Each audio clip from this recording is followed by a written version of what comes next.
கேட்டவுடன் தேவி துர்கா உடன் சிலிர்த்து எழுந்தாள் மேனியெல்லாம்.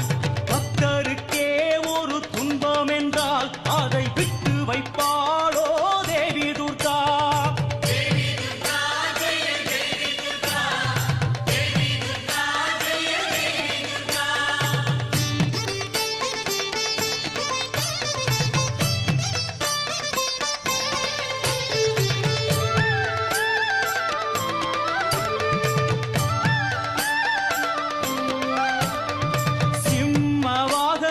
சிலிர்க்கின்றதே அவள் போல விழிகளும் சிவக்கின்றதே. 18 கைகளிலும் ஆயுதங்கள் அந்த அசுரனின் உயிருக்கு ஏங்கியதே.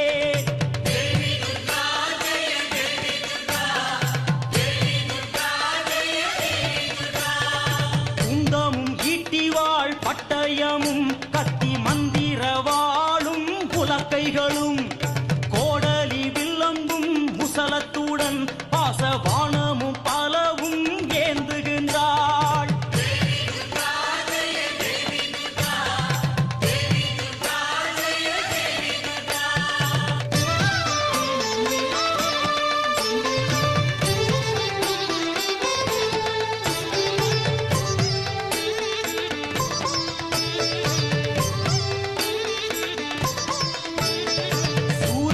சிவப்போ விழிகளிலே அந்த எரிமலை துடிப்போ நெற்றியிலே.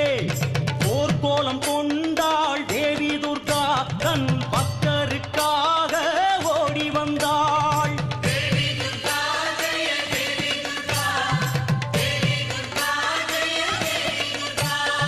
யுத்த பூமியிலே தோன்றுகின்றாள் தன் சூரத்தனங்களை காட்டுகின்றாள்.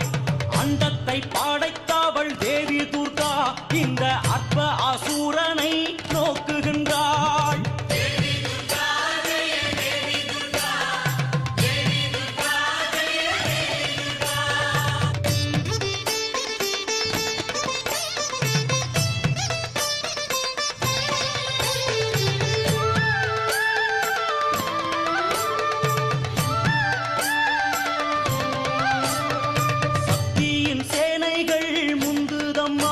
அந்த அசுரனின் சேனைகள் நொந்ததம்மா.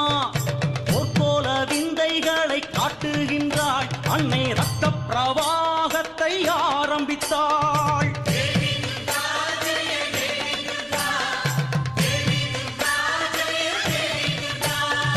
தேவி பராசக்தி எச்சரித்தாள் அந்த பாவி மகிஷனோ கொக்கரித்தான்.